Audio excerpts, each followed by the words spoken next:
Bab 6, Klan La, Bagian 1. Apa benar tidak apa-apa begini? Pikir Mao Mao sambil menyeruput tehnya. Rasa terbiasa bisa menjadi hal yang berbahaya. Ia menumpulkan naluri seseorang terhadap bahaya. Kurasa ini bisa dianggap sebagai sambutan hangat, kata Lahan sambil ikut menyeruput teh. Seorang pria berwajah kaku duduk di seberang meja mereka, kedua lengannya terlipat di depan dada. Nah, kakakku tersayang, kata Lahan. Jika perkataannya bisa dipercaya, pria yang duduk di hadapan mereka ini adalah kakak laki-lakinya. Tubuhnya sedang, tidak terlalu tinggi, wajahnya juga bisa dibilang biasa-biasa saja, dan sepertinya hanya itulah kesan yang bisa diberikan tentang dirinya. Kalau dipikir-pikir lagi, Lahan memang pernah mengatakan bahwa ahli strategi eksentrik itu mengadopsinya, tapi ia tidak pernah bilang kalau ia tidak punya saudara lain. Mao Mao saja yang langsung berasumsi begitu. Lahan membawa mereka ke sebuah kediaman yang tidak jauh dari tempat perahu berlabuh, cukup dekat untuk dicapai dengan berjalan kaki. Rikuson sebenarnya turun dari perahu bersama mereka, tetapi Lahan mengatakan kepadanya, "Aku kurang yakin membawa orang asing ikut masuk," sehingga sekarang pria itu berada di sebuah penginapan dekat dermaga. Menurut Mao Mao, sebenarnya Rikuson bisa saja langsung pulang bersama Ah Duo dan selir Lishu, tapi tampaknya itu bukan pilihan yang tersedia baginya. Sementara Kokuyo yang selalu ceria itu mengatakan bahwa ia akan mencari kereta untuk membawanya ke ibu kota. Jika takdir menghendaki, mereka akan bertemu lagi. Rumah yang mereka tuju tidak berada di sebuah kota. Bangunan itu berdiri begitu saja di tempat terpencil. Rumahnya cukup mewah, tetapi tetap saja hanya berdiri sendirian di tengah pedesaan seperti ini. Mungkin ada pejabat tinggi dari ibu kota yang diasingkan ke tempat ini.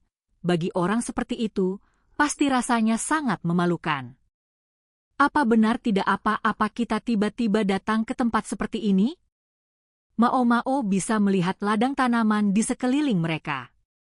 Rumah-rumah kecil tersebar di kejauhan, tetapi jaraknya terlalu berjauhan untuk disebut sebagai sebuah desa.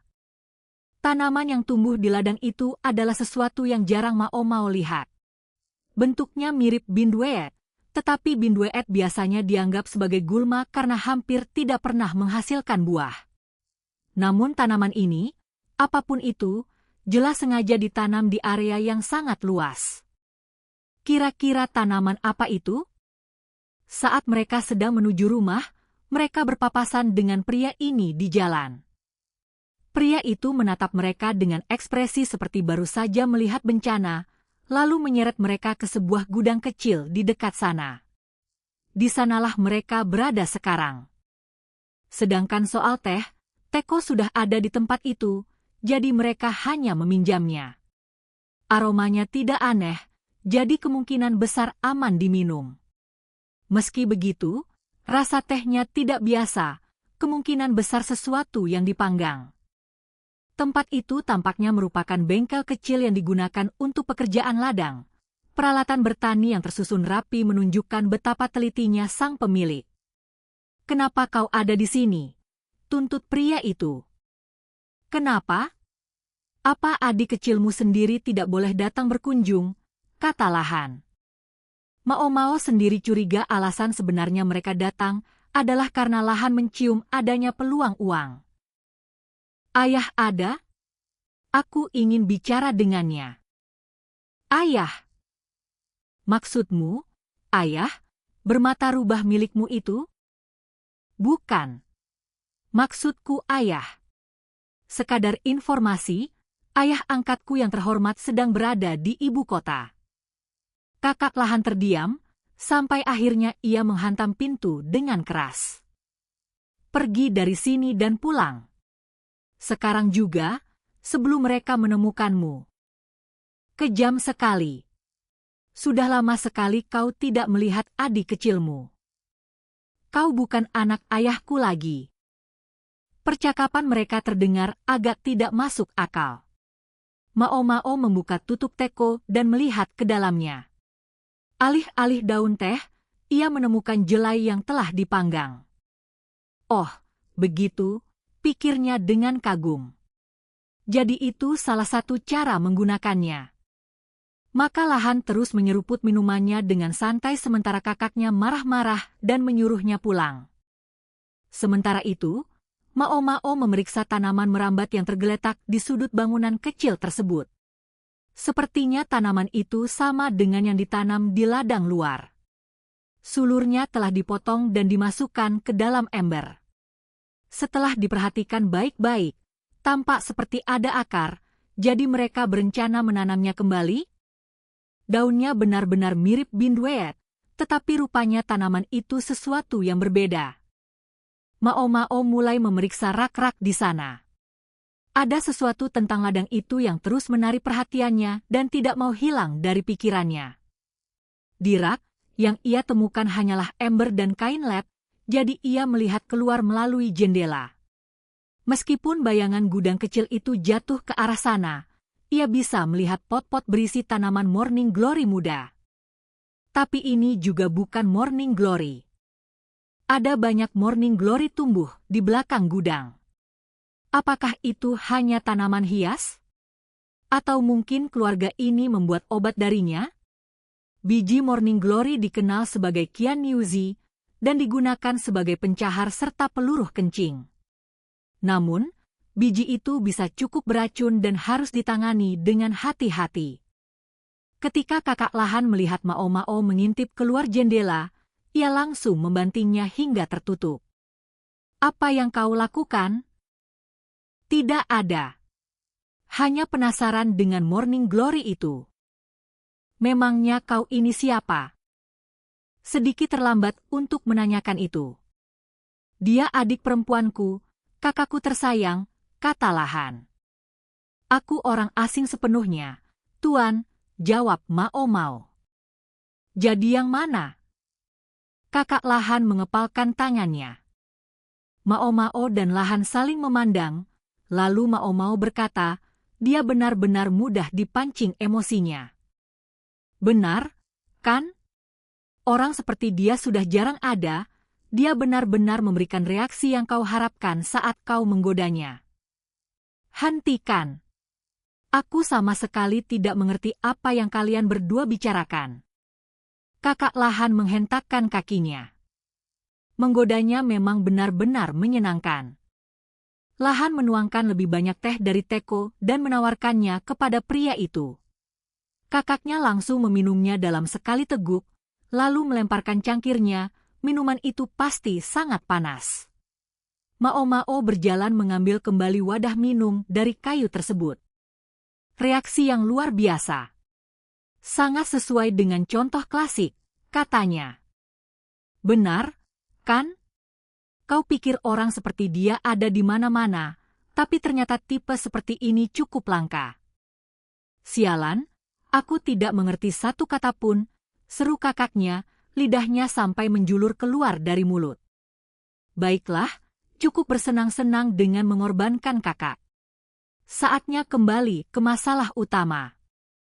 Sepertinya kau benar-benar ingin mengusir kami. Boleh aku bertanya kenapa? Kata Mao.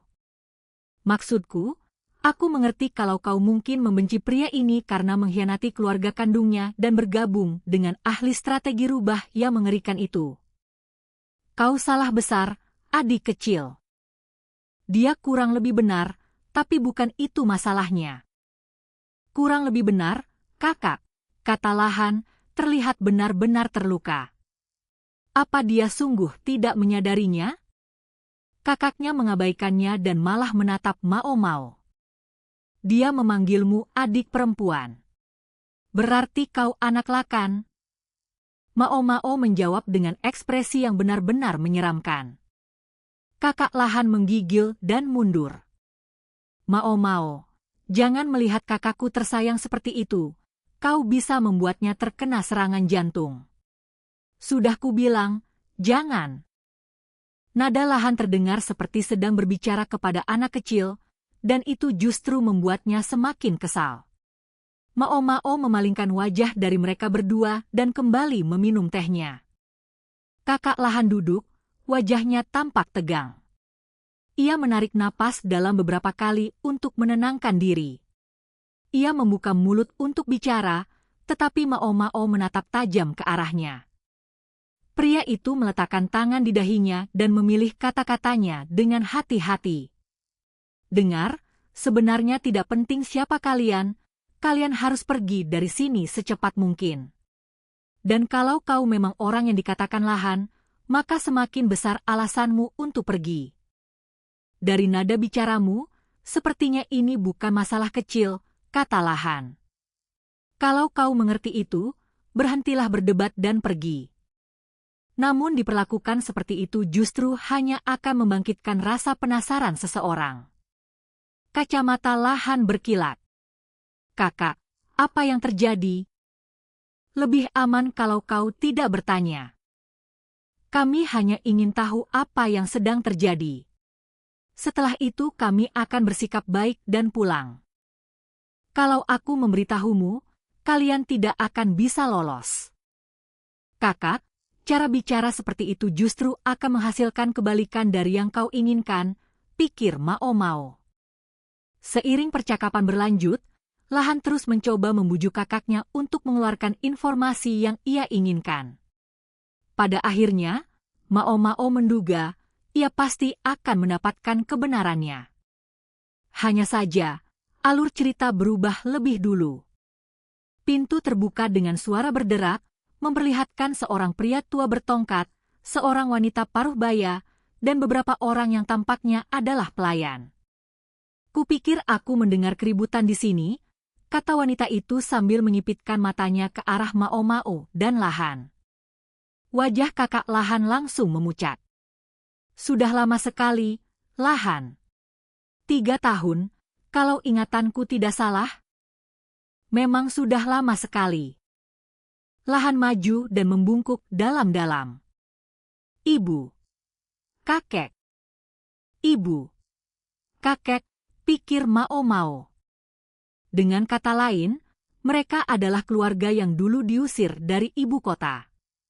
Pria tua itu adalah gambaran sempurna dari seseorang yang keras kepala dimakan usia, dengan kerutan di sekitar matanya, wajah yang tegas, dan janggut yang sangat panjang. Sedangkan wanita itu memiliki wajah yang cantik, tetapi matanya yang menyipit membuat Mao Mao teringat pada seekor pemangsa. Ia tampak seperti wanita dari klan Shi, Ibu Loulan. Singkatnya, ia mengintimidasi. Pakaiannya agak, mencolok, dan ia mengenakan gelang putih di pergelangan tangannya. Mungkin ia belum benar-benar mengikuti mode terkini. Rupanya kau membawa gadis kecil lusuh bersamamu. Siapa dia? Pelayanmu, kata wanita itu. Sepertinya sudah menjadi kewajiban bagi setiap orang baru yang ditemui Mao Mao untuk mengejeknya, dan sekarang ia sudah terbiasa. Ia tetap diam dan menundukkan pandangannya ke tanah. Oh, astaga, ibu. Dia adik perempuanku. Laha? Kakaknya hampir berteriak, tetapi langsung menutup mulutnya dengan kedua tangan. Adik perempuan. Putri Lakan, begitu? Sela pria tua itu. Mao Mao tetap menatap tanah, tetapi wajahnya berubah menjadi ekspresi muram. Ada satu orang di sana yang tampak sama tersinggungnya mendengar nama itu seperti Mao Mao, dan orang itu adalah Ibu Lahan. Mao Mao bahkan bisa mendengar suara giginya bergemertak.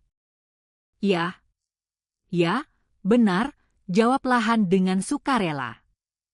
Bahkan kakaknya sendiri menatapnya dengan pandangan tajam yang luar biasa. Jadi inilah alasan kenapa ia begitu berusaha membuat Lahan dan Mao Mao pergi sebelum ketahuan. Ia tidak ingin ibu atau kakeknya menemukan mereka. Dalam hal itu, Mao Mao setuju dengannya. Sepertinya hidup akan jauh lebih mudah kalau mereka tidak pernah bertemu orang-orang ini. Pria tua itu mengeluarkan suara tertahan. Mao Mao sempat bingung sejenak sebelum menyadari bahwa sepertinya itu adalah tawa. Hahaha. Bagaimana kau mengetahuinya? Lahan terlihat bingung. Bagaimana kami? Apa maksudnya? pikir Mao Mao dengan ekspresi kebingungan yang mirip dengan Lahan. Orang-orang lain tampaknya tidak menyadarinya, mungkin karena Mao Mao dan Lahan sama-sama memiliki ekspresi wajah yang relatif datar. Tanpa memedulikan itu, pria tua tersebut melanjutkan. Kalau kalian datang karena Lakan, lupakan saja. Dia sekarang hanyalah cangkang kosong. Bahkan tidak melawan ketika kami mengurungnya. Dia hanya terus bergumam sendiri. Terus terang, itu menyeramkan. Tunggu. Dikurung. Mao Mao dan Lahan saling memandang. Kakak Lahan meletakkan tangan di dahinya dan menghela napas panjang. Kakek, sebenarnya apa yang sedang kau bicarakan? Tanya Lahan.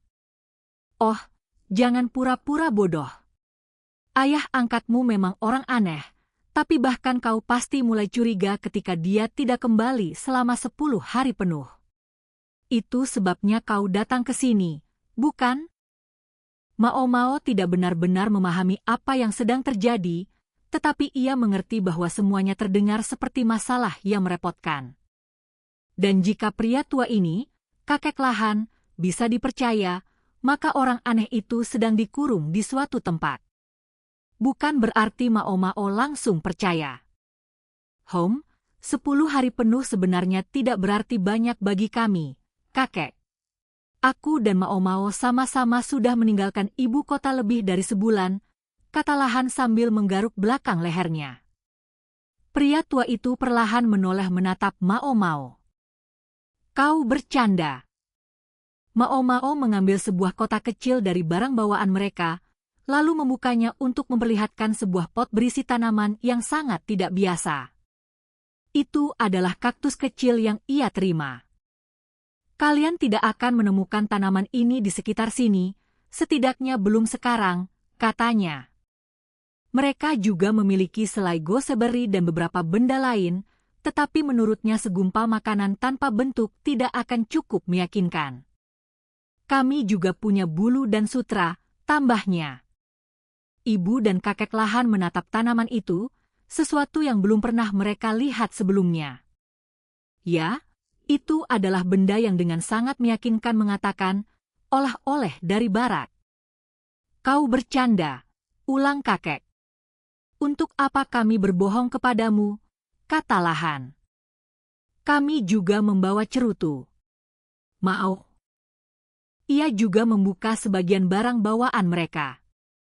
Daun tembakau biasanya merupakan barang impor dan menjadi benda mewah di ibu kota, tetapi di wilayah barat, benda itu bisa didapatkan dengan murah. Ibu dan kakek saling memandang tanpa berkata apapun. Akhirnya, kakek mengayunkan satu tangannya ke atas. Tangkap mereka. Para pelayan yang berdiri di belakangnya maju ke arah Mao Mao dan Lahan. Tidak lama kemudian, mereka berdua tertangkap, masih dalam keadaan sedikit kebingungan. Bagaimana bisa jadi begini? Bagaimana mungkin mereka mengurungku? Aku. Kupikir aku ini keluarga. Menurutku maksudmu pengkhianat. Kasar sekali, kata Lahan, lalu duduk di sebuah kursi. Mereka memang dikurung, tetapi hanya di sebuah ruangan yang cukup biasa. Perabotannya tua namun kokoh, dan tempat itu cukup bersih. Mao Mao tahu karena ia sudah mengusapkan jarinya di sepanjang rak dan ambang jendela untuk mencari debu seperti seorang ibu mertua yang cerewet, tetapi ia tidak menemukan apapun. Meski begitu, kata Mao Mao, ada banyak misteri di sini. Jika perkataan kakek Lahan bisa dipercaya, orang aneh itu berada di suatu tempat di rumah besar ini, juga dalam keadaan terkunci. Ia memang bisa sangat ceroboh sampai tingkat yang luar biasa, tetapi Mao Mao tidak yakin pria itu akan membiarkan dirinya ditangkap semudah itu. Menurutmu si tua bangka itu mengatakan yang sebenarnya? Tanya Mao Mao. Lahan menggaruk rambutnya yang berantakan. Tidak bisa memastikan kalau dia berbohong. Dan soal si tua itu? Mao Mao. Ada sesuatu yang belum kuceritakan padamu, kata Lahan dengan agak tiba-tiba. Wanita penghibur yang dia tebus dari rumah Verdigris tahun lalu, kondisi kesehatannya tidak terlalu baik. Kurasa memang begitu. Wanita itu saat itu sudah terlihat seperti bisa meninggal kapan saja. Dan siapa lagi yang membeli seorang wanita penghibur yang sudah seperti bayangan hampir menghilang itu kalau bukan sang ahli strategi eksentrik? Itulah alasan kenapa ayah angkatku yang terhormat tidak ikut dalam perjalanan ini. Jadi itu alasan Rikuson begitu bersikeras agar Mao Mao pergi ke tempat ahli strategi itu? Mao Mao bersandar pada ambang jendela. Jendela tersebut memiliki jeruji kayu dan tampaknya tidak memberikan banyak peluang untuk kabur. Di balik jeruji, ia bisa melihat para petani sedang bekerja di ladang. Sebenarnya apa yang mereka tanam di sana? Ayah jarang menganggap manusia sebagai, manusia. Tapi setelah dia menyambut wanita penghibur itu ke rumahnya, dia berubah drastis. Terus terang saja, melihatnya agak memalukan. Oh, mereka bermain Go dan Shogi setiap hari. Kurasa lebih sering Go. Itu menjadi masalah ketika dia harus pergi bekerja. Dia akan membawa diagram papan bersamanya, dan setelah dia membuat langkah, seorang pembawa pesan akan dikirim kembali ke rumah untuk meletakkan batu di papan, lalu mencatat langkah balasan dan kembali ke istana. Begitu terus, berulang-ulang. Ya, pikir Mao Mao, itu memang terdengar menyebalkan. Ia merasa kasihan pada si pembawa pesan. Pembawa pesan itu selalu sangat sibuk, setidaknya sampai pergantian tahun. Setelah itu, ia mulai memiliki semakin banyak waktu luang.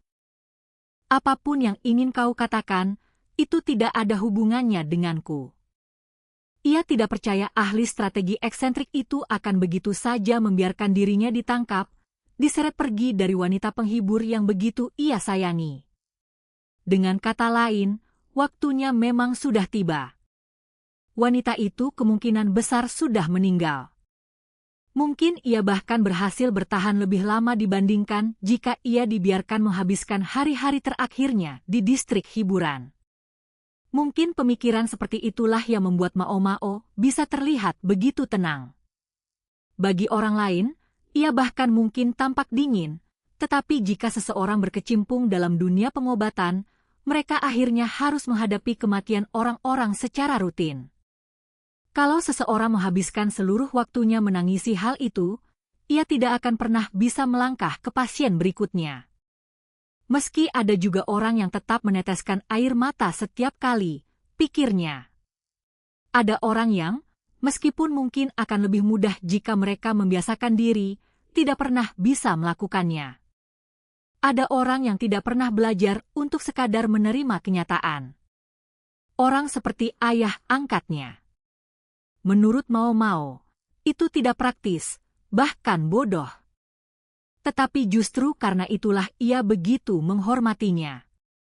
Tidak ada hubungannya denganmu? Jangan bicara sekelam itu. Kalau wanita penghibur itu benar-benar meninggal, aku rasa bahkan ayah angkatku yang terhormat tidak akan mampu menahan keterkejutannya. Dan kau pikir mereka memanfaatkan kesempatan itu untuk membawanya ke sini? Itu ide yang konyol. Bagaimanapun juga, si tua aneh itu adalah seorang pejabat tinggi. Jika dia menghilang selama 10 hari penuh, seharusnya ada lebih banyak orang yang panik selain anak angkatnya. Namun ketika Mao Mao menyampaikan keberatan itu, Lahan menjawab. Ketika dia menebus wanita penghiburnya, dia akhirnya mengambil cuti kerja selama 2 minggu. Dan ketika kembali, hampir tidak ada pekerjaan yang menunggunya. Dia harus mencari nafkah dengan benar. Atau mungkin semua orang lain perlu mengakui bahwa sebenarnya mereka memang tidak membutuhkan dirinya. Intinya begini, selama semua orang lain melakukan pekerjaan mereka, maka kecuali terjadi krisis besar, mereka mungkin masih bisa terus berjalan selama 6 bulan sebelum ada yang menyadari dia menghilang. Sungguh. Kenapa Kaisar tidak memecatnya saja? Mao Mao mulai khawatir mungkin ahli strategi itu memiliki semacam kartu rahasia terhadap sang penguasa. Atau mungkin alasannya sederhana, si orang aneh itu memang terlalu pandai memilih bawahan yang berbakat. Kedengarannya agak setengah hati bagiku. Apa para pejabat istana memang sekumpulan orang yang lebih malas dan ceroboh daripada yang kubayangkan? Yang bisa kukatakan soal itu hanyalah, yah, dia ayahku. Mao Mao menghela napas panjang. Kalau aku harus menebak, menurutku kakek dan yang lainnya mengurung ayah dengan harapan posisi kepala keluarga terlihat kosong, lalu mereka bisa mendapatkannya kembali, kata Lahan.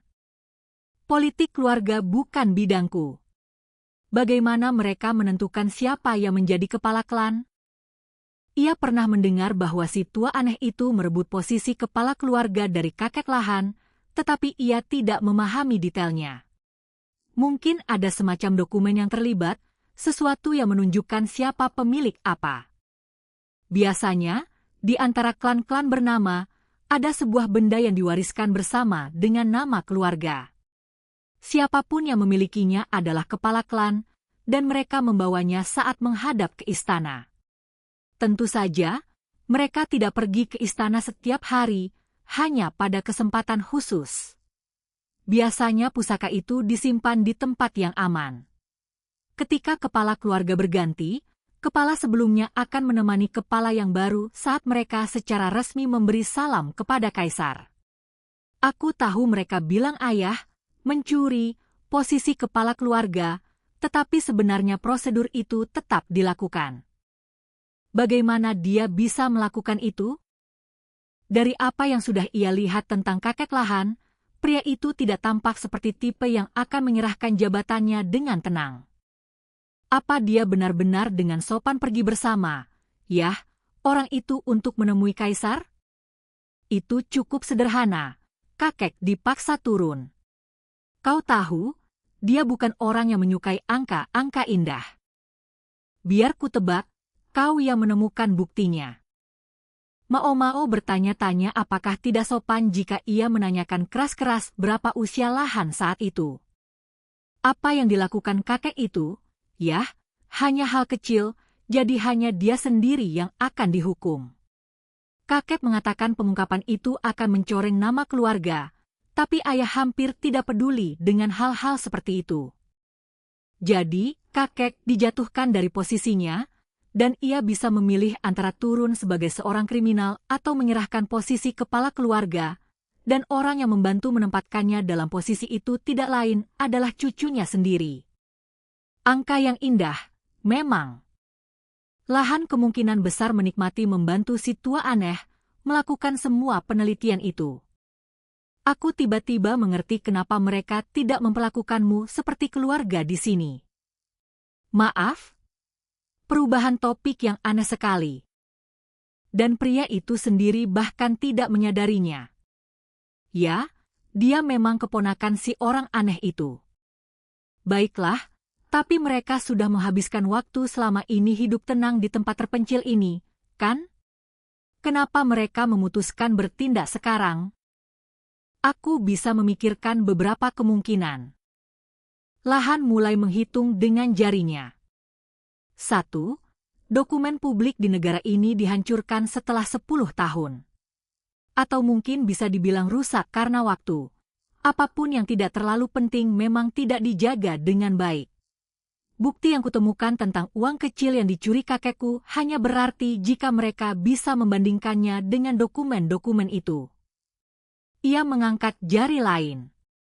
2. Mereka mungkin menemukan sesuatu yang bisa digunakan untuk menekannya, sesuatu yang bisa mereka pakai untuk mengancamnya dan melindungi diri sendiri jika diperlukan.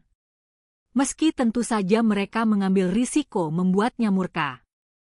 Ia menoleh ke arah Mao Mao, dan gadis itu secara refleks menjauh darinya dengan tidak nyaman. Tentu saja, saat ini kemarahan itu bukan akan muncul karena Mao Mao, melainkan karena wanita penghibur itu. Kau pikir mereka bisa mendapatkan informasi seperti itu jauh di tempat terpencil ini? Tanyanya. Tunggu dulu. Biarkan aku selesai, kata Lahan, lalu mengangkat jari ketiga. 3. Seseorang memberikan informasi itu kepada mereka. Oh! Situasi ini tiba-tiba mulai terdengar familiar. Kau pikir itu juga yang terjadi di sini? Di sini juga. Baik para bandit yang menyerang selir Lishu maupun cerita tentang peramal di ibu kota barat membuatnya teringat pada sang pertapa putih. Cara kerjanya terasa mirip dalam kedua kasus tersebut. Aku hanya menyampaikan kemungkinan. Tapi kemungkinan yang tidak bisa diabaikan. Ya, dia benar. Mereka tidak bisa memastikan apapun, tetapi mereka harus bergerak dengan asumsi bahwa kemungkinan itu ada. Namun, hal itu meninggalkan satu pertanyaan bagi Mao Mao. Kalau semua kejadian ini saling berhubungan, ada satu hal yang menggangguku. Apa? Ia tidak bisa menghilangkan perasaan bahwa bayangan sang wanita putih berada di balik rangkaian kejadian misterius belakangan ini, dan beberapa hal dalam kasus ini terasa seperti memiliki pelaku yang sama. Tetapi ia bertanya-tanya. Kita punya kasus di timur dan barat yang tampaknya melibatkan si pertapa. Menurutmu dia benar-benar berhubungan dengan semuanya? Kalau begitu, wanita itu harus bergerak dengan kecepatan luar biasa. Bahkan kalau kita menganggap bukan wanita itu sendiri yang bergerak, melainkan para bawahannya, informasi tetap terasa menyebar terlalu cepat. Benar.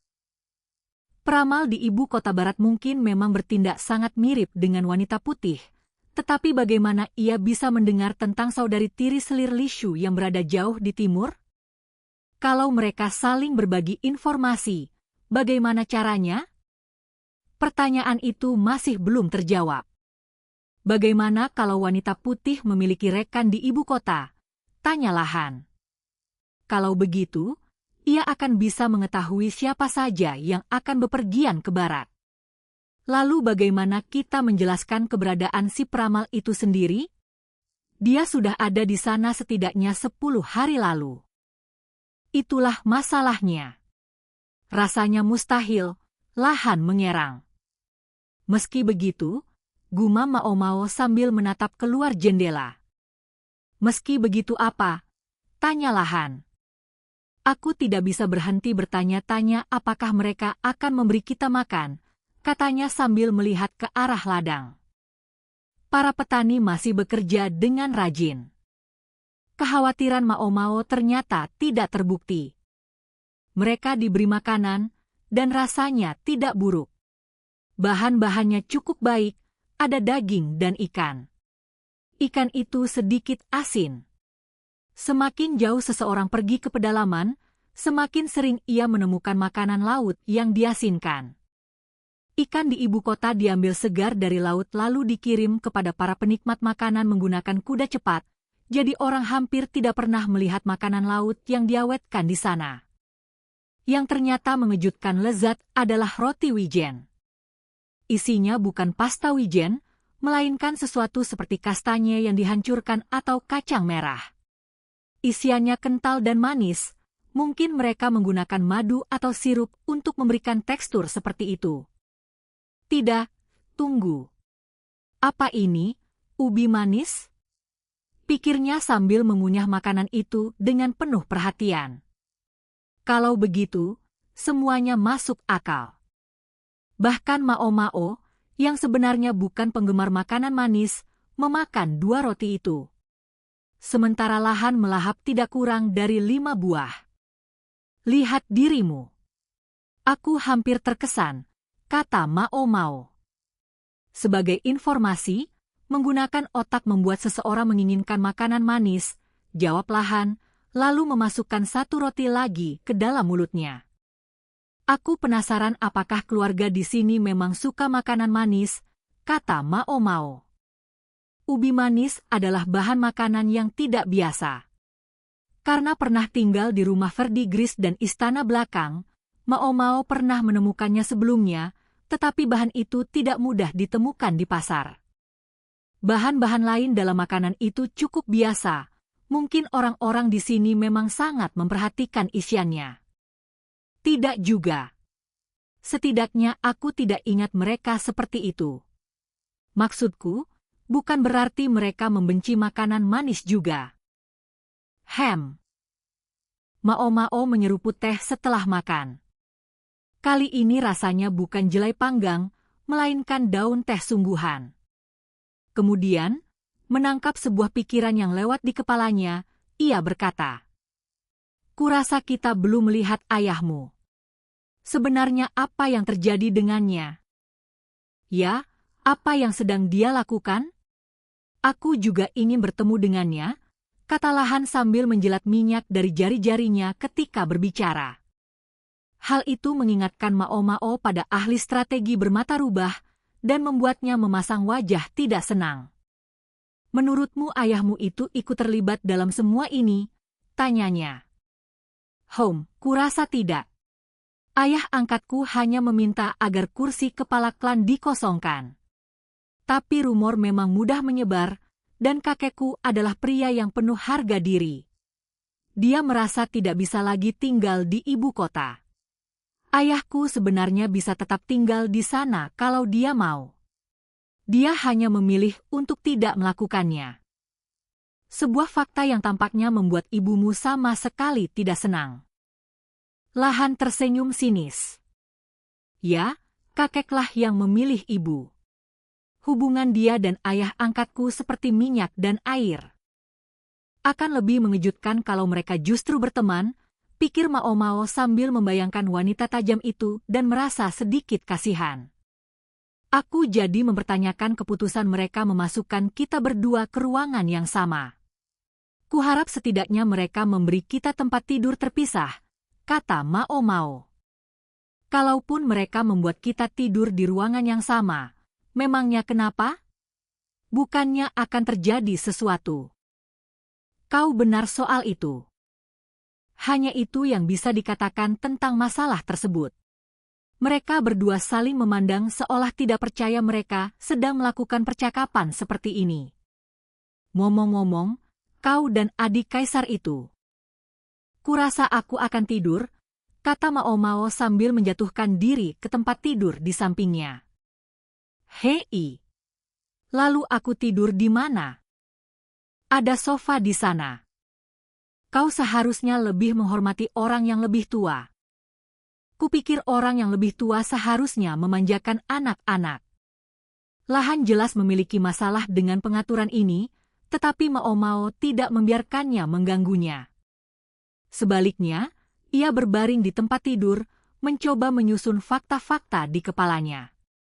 Lahan dan ahli strategi eksentrik itu tampaknya memang memberikan cukup uang kepada mantan kepala klan dan keluarganya untuk hidup. Bagaimanapun, mereka memiliki sumber daya untuk mempekerjakan pelayan, meskipun mungkin tidak cukup untuk mengganti semua perabot dengan barang mewah terbaru atau menikmati makanan mahal setiap hari. Bagi Mao, itu tampak seperti kesepakatan yang cukup nyaman. Namun seseorang yang dulu pernah hidup dalam kemewahan di ibu kota mungkin menganggapnya sebagai penghinaan besar. Rasa malu itu telah membusuk selama bertahun-tahun dan sekarang hampir meledak. Tetapi siapa yang menyalakan sumbunya? Mao teringat gelang putih yang dikenakan ibu Lahan.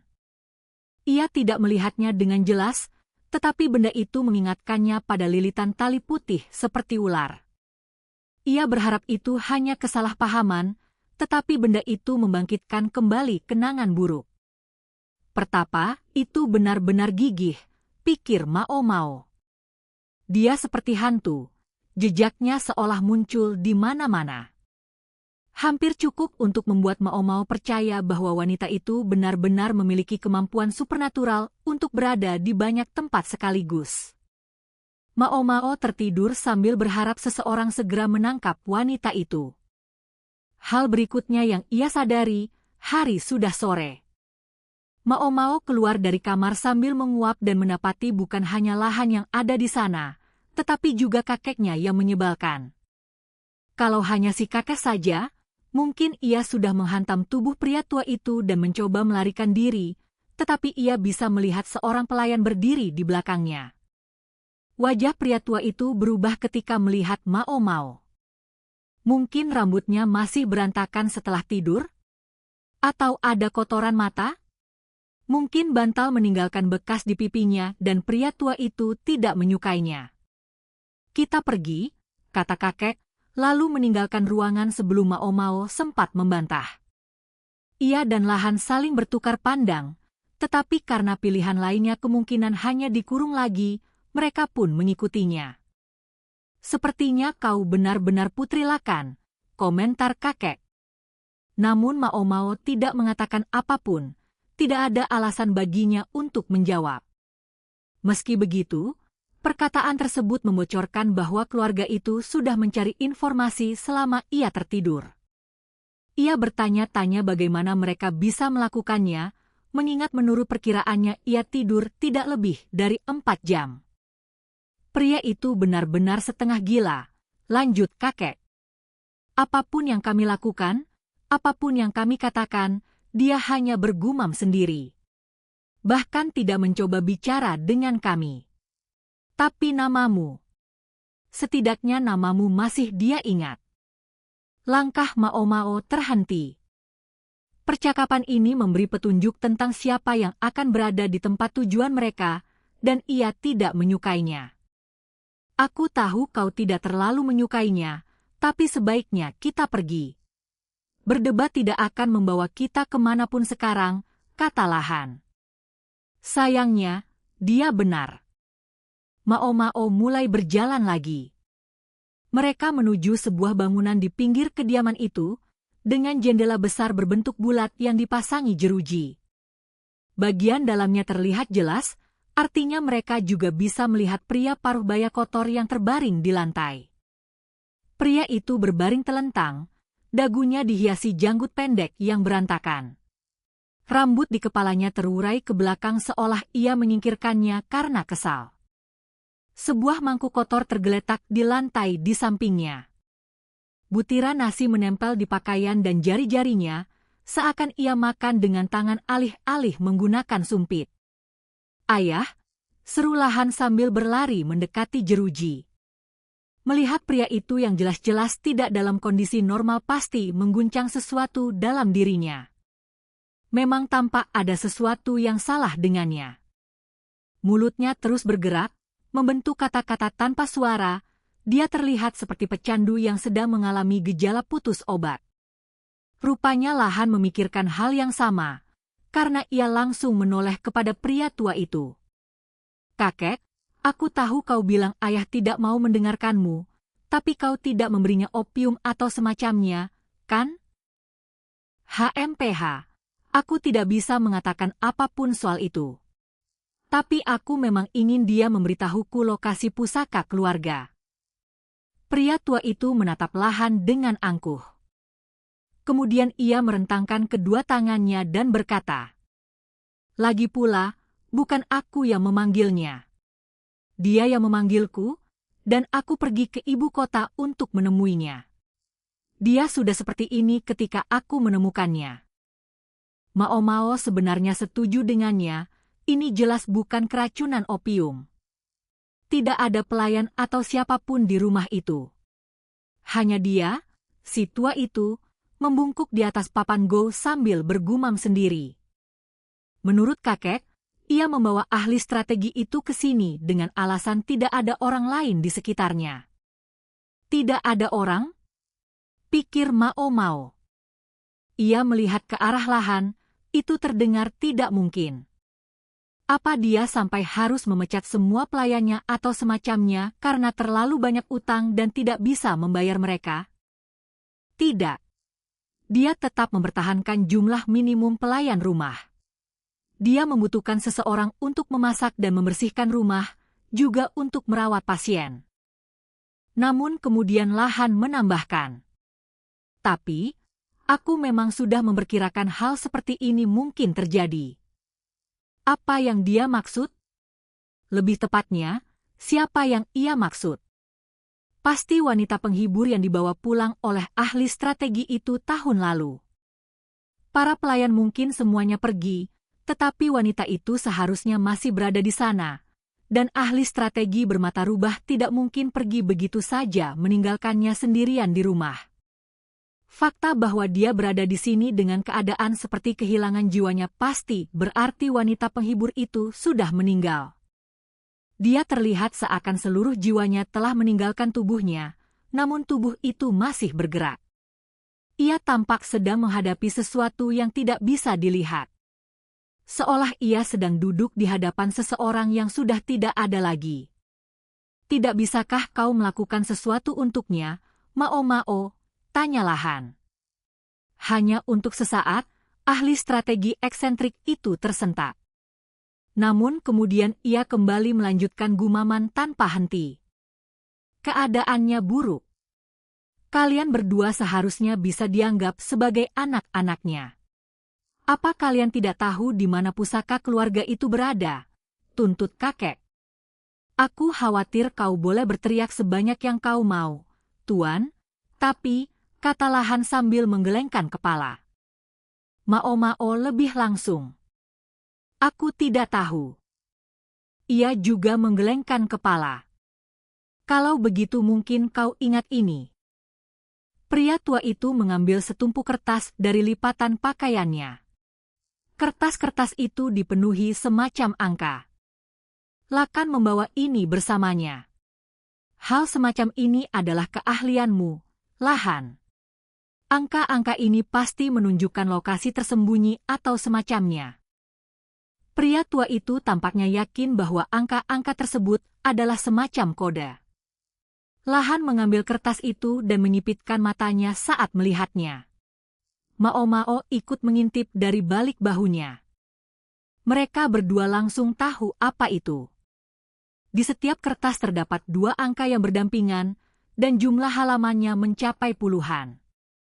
Mereka juga tahu bahwa tumpukan kertas itu tidak berisi jawaban yang dicari pria tua itu, tetapi dalam situasi seperti ini, tidak ada alasan untuk langsung memberitahunya. Sebaliknya, mereka merasa perlu melakukan sesuatu terhadap si orang aneh yang sudah seperti kehilangan tenaga. Terus terang, Mao Mao sebenarnya lebih senang kalau tidak perlu berurusan dengannya sama sekali, tetapi semakin cepat dimulai, semakin cepat pula selesai. Apa rumah ini punya papan Go? Tanyanya. Apa hubungannya itu dengan semua ini? Apa kalian punya? Ulang Mao Mao tanpa mengubah nada suaranya. Pria tua itu mendecakkan lidah lalu memanggil seorang pelayan, yang kemudian membawa papan Go beserta batu-batunya. Mereka masuk ke ruangan ahli strategi itu. Ketika papan diletakkan di depannya, bahunya bergetar. Mao Mao duduk berhadapan dengannya di sisi lain papan. Ia mengambil batu hitam, sementara Lahan meletakkan batu putih di tempat yang bisa dijangkau oleh ahli strategi. Mao Mao mengambil satu batu hitam dan meletakkannya di papan mengikuti angka yang tertulis di kertas. Sebagai tanggapan, si orang aneh mengambil batu putih dan meletakkannya di papan dengan bunyi klik. Ia yakin kertas-kertas itu adalah catatan yang disimpan oleh pembawa pesan saat ahli strategi dan wanita penghiburnya bermain Go. Selain 2 angka itu, nomor urutan juga ditulis dengan rapi di bagian kanan atas. Mao Mao hanya bermain mengikuti angka-angka tersebut, dan ahli strategi merespons. Mao Mao bukan pemain Go yang terlalu hebat. Ia tahu bahwa bagian awal permainan melibatkan sesuatu yang disebut joseki, rangkaian langkah yang sebagian besar sudah ditentukan. Jadi ia bisa memperkirakan bahwa ahli strategi akan membuat langkah yang sama seperti permainan sebenarnya. Ia terus membalik halaman, bermain, lalu membalik halaman lagi, sampai akhirnya hanya tersisa 3 lembar terakhir. Lahan, yang memperhatikan, memiringkan kepalanya. Itu langkah yang buruk. Ia mengacu pada batu yang baru saja diletakkan Mao Mao, tetapi Mao Mao memainkannya persis sesuai tulisan di kertas. Ahli strategi menyipitkan matanya sesaat. Lalu, klik. Ia membuat langkah berikutnya. Menaruh batu di sana. Itu berarti harus menjadi langkah pengorbanan. Tapi kenapa? Kenapa dia melakukannya seperti itu? Gumam Lahan. Mao Mao tidak terlalu memahami Go, tetapi Lahan cukup mengenalnya. Apapun itu, ia hanya terus bermain sesuai yang tertulis di kertas. Namun ketika mereka mencapai akhir kertas, permainan masih berada di tengah. Tidak. Kau tidak mungkin membuat kesalahan seperti itu, gumam si orang aneh berkacamata tunggal. Ada butiran nasi menempel pada janggut pendeknya, dan Mao Mao harus menahan dorongan untuk menyuruhnya mencuci wajahnya. Kau tahu aku tidak akan pernah melewatkannya. Jadi kenapa? Ahli strategi itu tidak menggerakkan batu putih di tangannya, ia hanya menatap papan.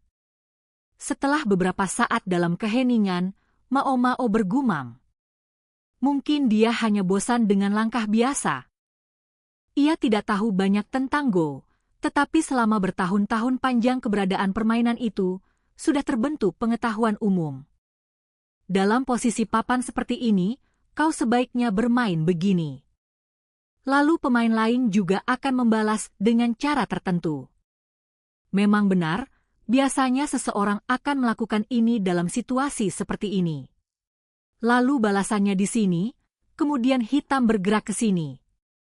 Si kacamata tunggal terus bergumam sendiri sambil memainkan batu putih di antara jarinya. Namun kemudian, sepertinya ia menyadari sesuatu. Klik. Batu itu diletakkan di papan. Tapi itu, kata Lahan, ekspresinya menjadi serius.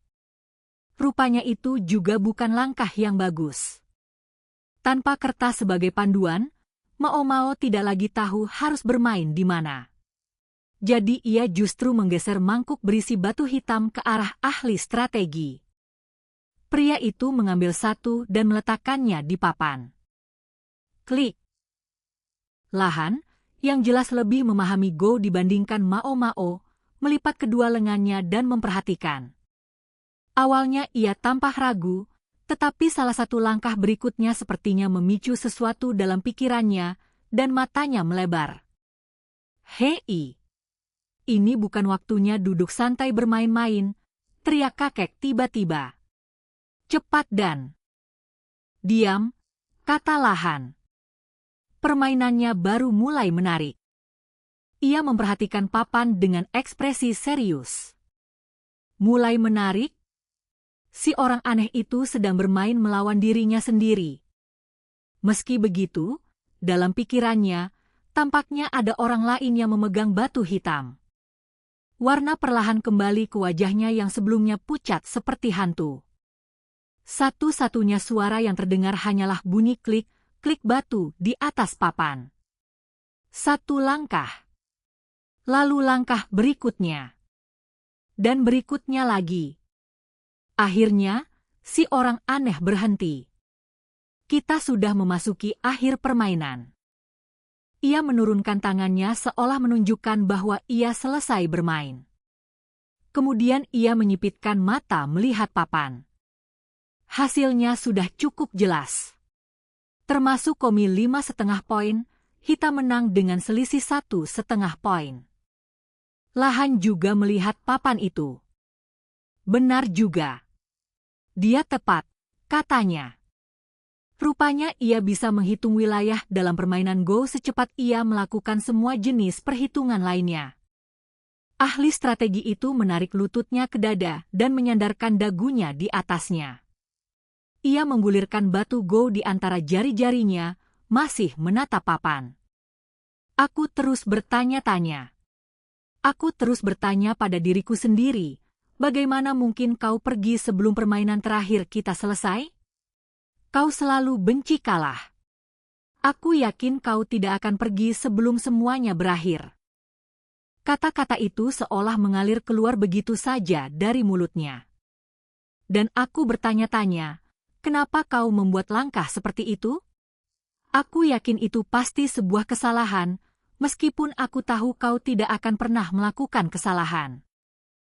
Ia sedang berbicara kepada dirinya sendiri. Apa yang ia katakan tidak ditujukan kepada siapapun di sana. Namun perkataannya dipotong oleh pria tua itu. Hei! Lakan! Di mana pusaka keluarga? Aku ingin harta itu, sekarang. Ia mendorong Lahan ke samping dan berdiri di hadapan ahli strategi eksentrik itu.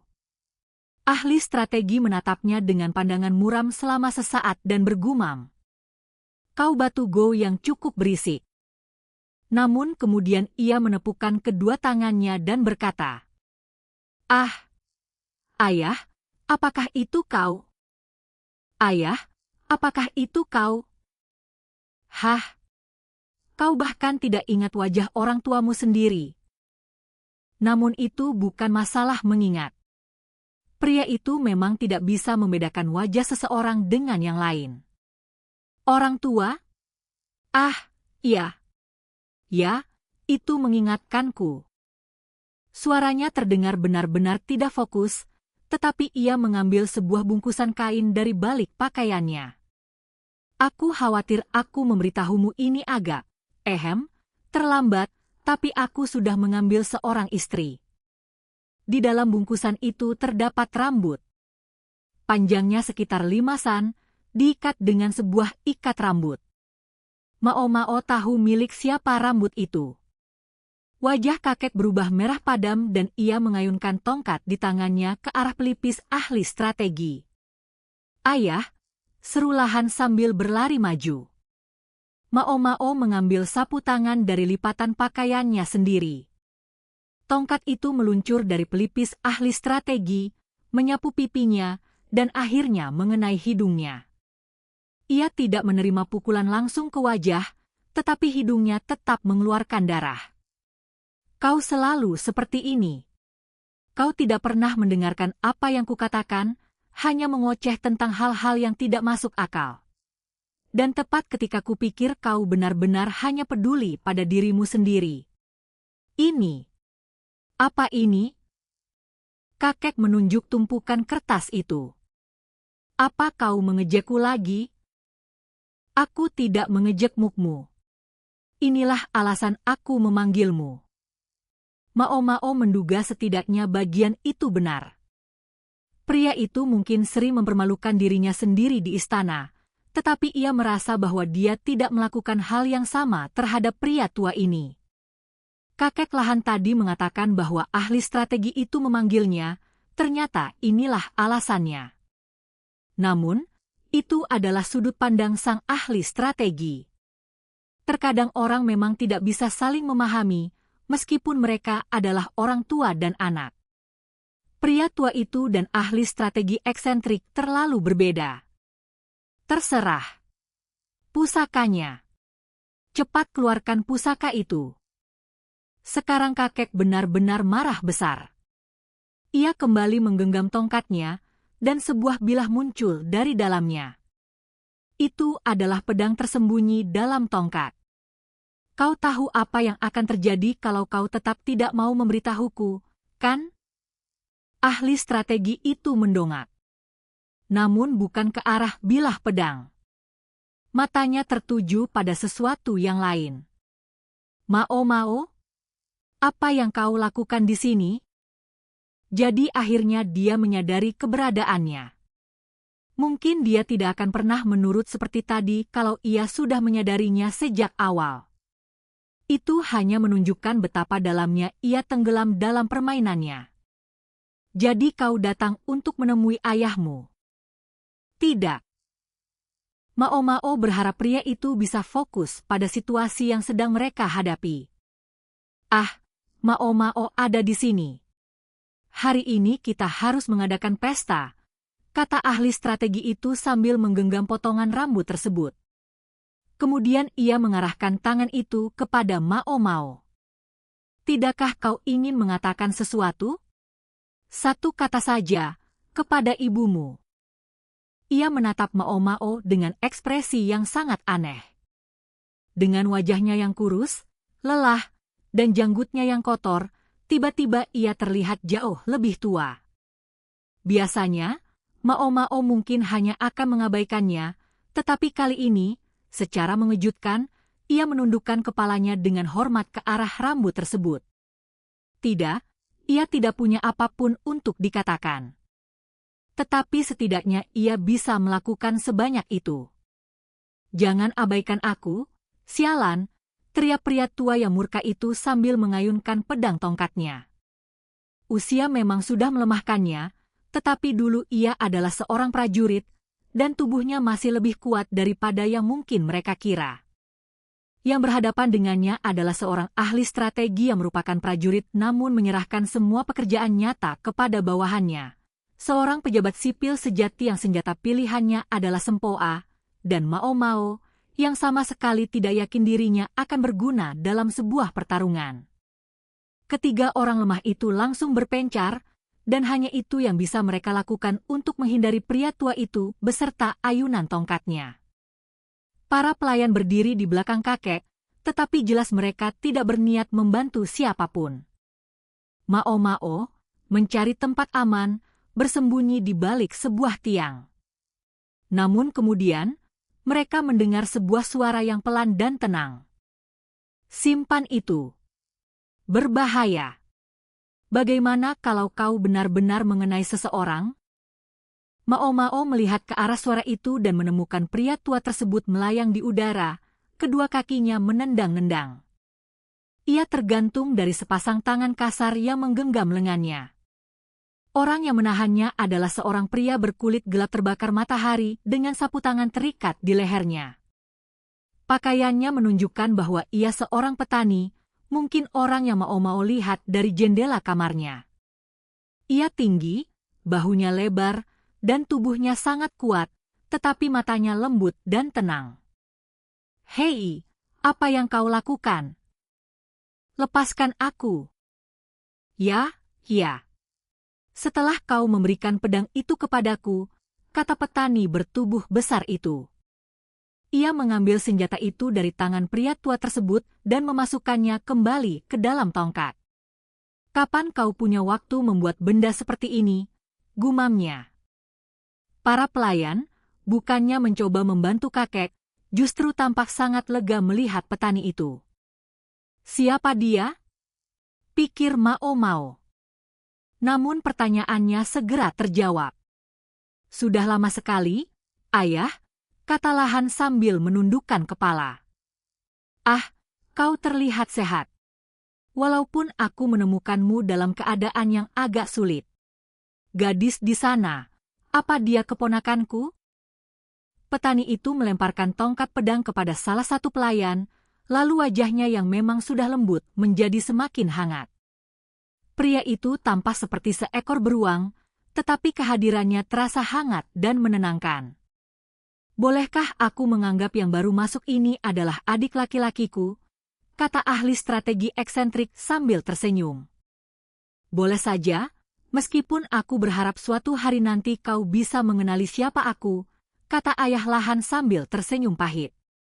Ia masih belum melepaskan pria tua itu, yang terus menendang-nendang. "Aku melakukan ini untukmu, bodoh. Apa kau tidak ingin mendapatkan kembali hak lahirmu?" "Aku? Tidak terlalu. Dan kau bisa menerima itu? Dasar lemah." "Benar. Kau memang selalu seperti itu." Tiba-tiba Ibu Lahan muncul di sana. Sepertinya ia memang tidak terlalu akur dengan ahli strategi itu. Ia pasti mendengar keributan dan datang untuk memeriksa. Ayah Lahan tampak terganggu saat mendapati dirinya menghadapi satu pengkritik lagi. "Apa gunanya aku mewarisi posisi kepala keluarga? Orang bodoh yang memimpin keluarga hanya akan mempermalukan semua orang." Nada pasrahnya hanya membuat pria tua dan Ibu Lahan semakin kesal. "Kau tetap lebih baik daripada si bodoh itu," teriak kakek. Si bodoh yang dimaksud sedang tersenyum bodoh kepada Mao Mao. "Itu benar-benar menjijikkan. Bukankah kau mencintai putra kita? Apa kau tidak ingin melihatnya mewarisi posisi kepala keluarga?" desak Ibu Lahan. "Tapi Lahan juga putra kita," bantah sang petani. Rupanya putra yang dimaksud wanita itu adalah kakak laki-laki Lahan yang mereka temui sebelumnya. Tampaknya Lahan dianggap sebagai pengkhianat dan bukan lagi anaknya. rumah itu tampaknya terbagi. Beberapa orang yang beberapa saat lalu mengikuti perintah pria tua itu kini melihat ke arah ayah Lahan, jelas tampak ragu. Lagi pula, apa gunanya aku mewarisi posisi kepala keluarga sekarang, kata ayah Lahan. Tidak ada orang yang bisa menggantikanku, kan? Lalu ia menambahkan. Selain itu, mungkin tidak ada yang peduli kalau kakakku tersayang Lakan tidak kembali, tapi menurutku Lahan akan dirindukan. Nada suaranya tenang dan penuh kebaikan. Pada saat itu, seorang pelayan datang berlari. Tuan, ada seorang pria bernama Rikuson datang. Kakek dan ibu sama-sama mengerutkan wajah mendengar itu. Lalu kenapa? Usir dia. Tetapi tuan, dia membawa beberapa pria lain yang tampaknya, prajurit bersamanya. Kau tahu, sepertinya aku ingat ada garnisun di sekitar sini, kata Lahan seolah-olah baru saja menyadarinya. Tetapi bagi Mao, kalimat itu terdengar sangat jelas sudah dipersiapkan.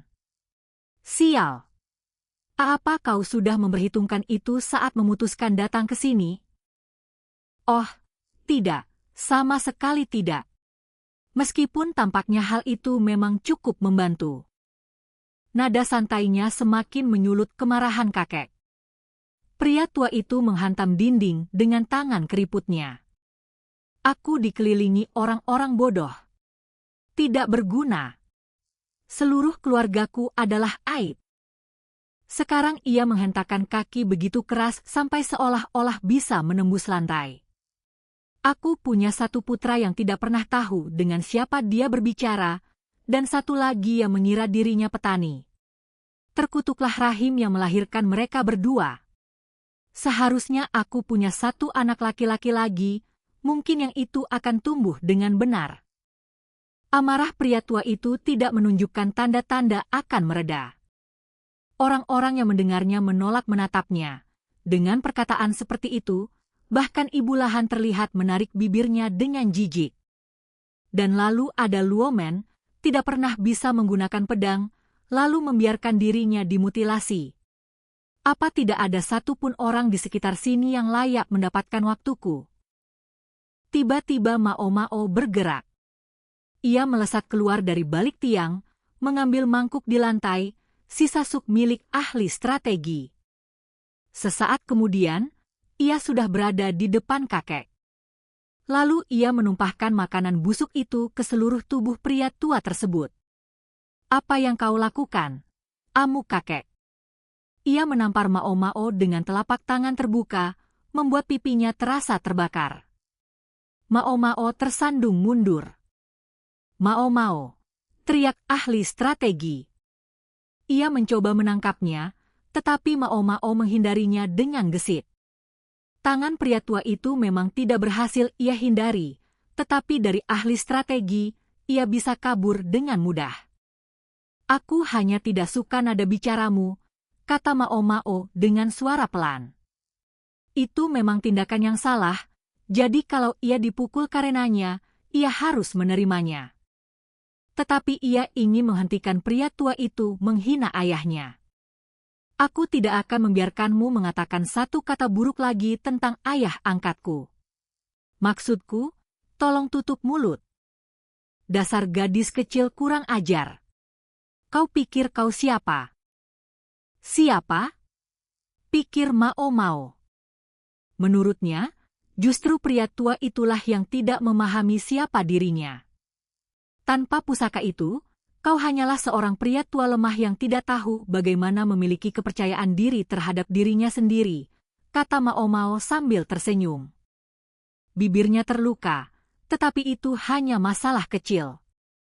Wajah pria tua itu mengeras, dan ibu Lahan ikut menjadi pucat. Lupakan nama keluarga. Lupakan posisi kepala klan. Apa yang sudah kau lakukan dengan kedua tanganmu sendiri yang bisa kau banggakan? Tanya Mao. Dengar mulut anak kurus ini. Fakta bahwa ia menjawab bukan dengan balasan sungguhan, melainkan hinaan kasar tanpa arti, sudah cukup menjadi jawabannya. Ia hanya menumpang pada kedudukan kepala keluarga, melakukan serangkaian pelanggaran kecil. Mao Mao tidak tahu apakah alasan pria itu tidak pernah melangkah ke korupsi yang lebih serius berasal dari sedikit akal sehat yang masih dimilikinya atau hanya karena sifat pengecut. Mao Mao masih punya beberapa hal lagi yang ingin ia katakan kepada pria tua itu. Namun kemudian seseorang berdiri di antara mereka berdua. "Maaf, Nona muda, tapi cukup. Tolong berhenti sampai di sini." Pemilik suara lembut itu adalah ayah Lahan, alisnya berkerut penuh kekhawatiran. "Aku tahu kau menyayangi pamanmu, tetapi tolong ingat bahwa pria ini adalah ayahku." Wajahnya, dengan sedikit kesedihan di dalamnya, mengingatkan Mao Mao pada ayahnya sendiri, Luo Men. Dengan susah payah, ia menelan kembali kata-kata yang hampir ia ucapkan.